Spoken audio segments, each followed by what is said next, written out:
Are we ready? Hi, welcome to the Fact Lens. We are breaking down the most viral claims made these past 2 weeks, putting them under a microscope, separating fact from fiction, and giving you tools to help you spot misinformation for yourself. I am Divine Mercy Nalwanga, and here are the claims we are fact-checking in this bulletin. The UAE visa ban on Ugandans following a BBC investigation. Bobi Wine has 80% support countrywide, or does he? We'll find out in a bit. There were also claims that Mpuga's DF party declared support for President Museveni. Apparently, Mbu Museveni declared 2026 as his final term. Fact or fiction? Let's dive in.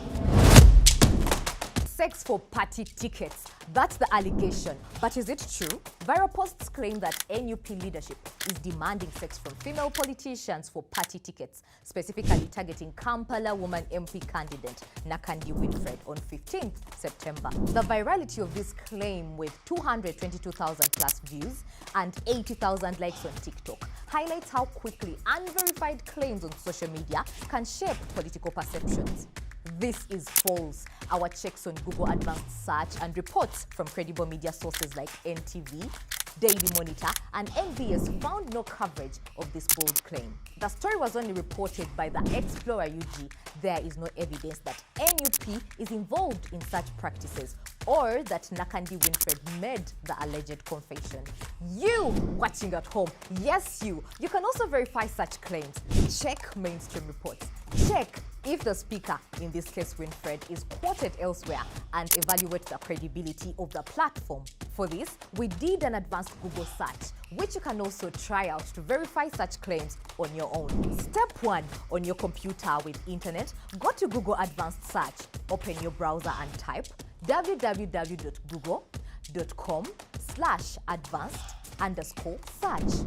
Step 2, enter your keywords. In the All These Words box, we typed the main topic for our search. For example, women in NUP get party cards through sex. Step 3, use the filters part for precision by customizing the language to English, region to Uganda, time, and more other filters that you can also explore with different claims. Step 4, click Advanced Search button and look through the results. This helps ensure your cross-reference comes from credible sources. On our side, the only results we found were by the Explorer Uganda, which has been flagged for sharing unverified information.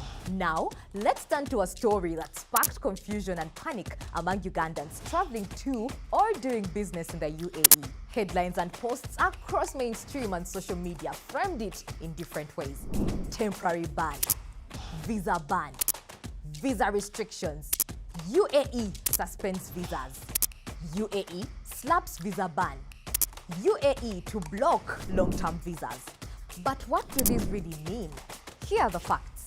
On September 20th, the Embassy of Uganda in the UAE issued a statement dismissing the reports as unfounded, clarifying that no official ban had been announced. Uganda's Minister of Foreign Affairs, Henry Okello Oryem, confirmed that there is no total ban on Ugandans entering the UAE.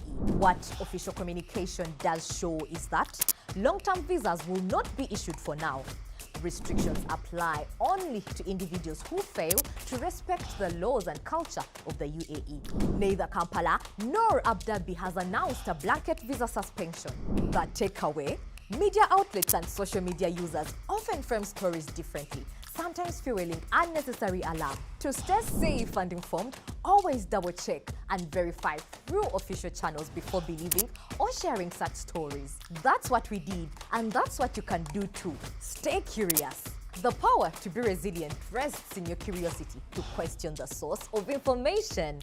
Now to politics ahead of Uganda's 2026 race. A viral post on X, formerly Twitter, dated 18th September 2025, claimed that opposition leader Robert Kyagulanyi enjoys 80% nationwide support. The post quickly gained traction, racking up 50.1k views, 119 reposts, 1.1k likes, and 7 bookmarks.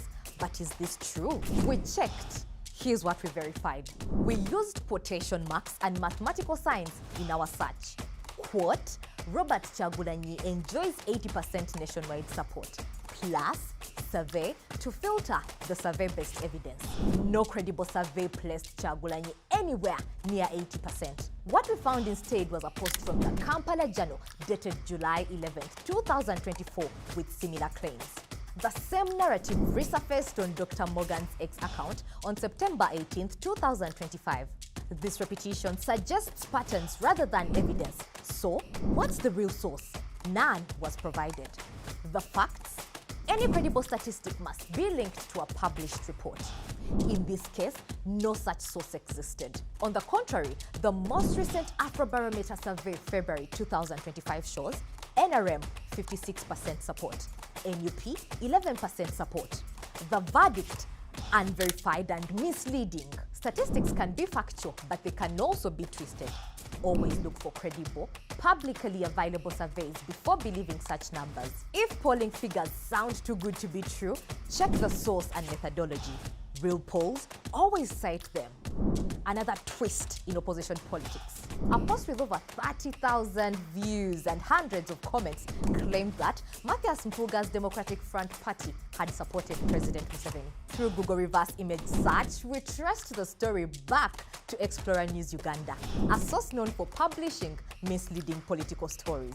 Mpuga described the claims on his X account as false and malicious, while the DF party confirmed it will not endorse any candidate. While screenshots can be definitive evidence, they can also be altered. Always verify on the official page of the real party or through reputable media reports to ensure accurate coverage. Finally, into the world of AI-driven disinformation.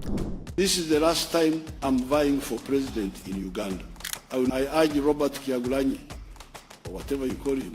There has been a trending video of President Museveni saying he will retire after 2025. We reviewed it and it's giving everything cheap AI. And here is our AI detection expert. Watch and learn. AI disinformation is dangerous because it is hard to detect for a lay person, even for journalists. In this case, the video you just watched combines original footage of Museveni during his visit in Egypt with audio created using artificial intelligence tools. His Excellency President Sisi. Coincidentally, another AI-generated video popped on social media allegedly with President Museveni warning Bobi Wine. I urge Robert Kyagulanyi, or whatever you call him. We see a pattern here. It is all just AI-altered content. How do we know? When you look closely at the podium from which he was speaking, it bears the Egyptian emblem along with its flag, which also can be seen in the AI-altered video. We went ahead to analyze the audio in the video in comparison with the original video. I urge Robert Kyagulanyi, or whatever you call him. His Excellency. If you are keen, you can hear the alteration, video quality, and the content. When focusing on the facial features, the original video has a clear resolution that highlights these features well. However, the claimed features are not clear, especially around the lips and the cheeks, and it has an unnatural facial expression and eye movement compared to the original video. Key takeaway here is AI-altered content can be hard to tell. We can only invite you to learn from our process above. Check the minor altered body features or voice. We can also say don't trust paraphrased political quotes unless you see or hear them in full context. Most politicians have their own social media accounts. Look out for official statements from those accounts. From fake visa bans to misleading surveys, FactLens is here to help you see clearly in the fog of misinformation. Remember, verify before you share. I am Divine Mercy Nalwanga. Thanks for watching. See you next time.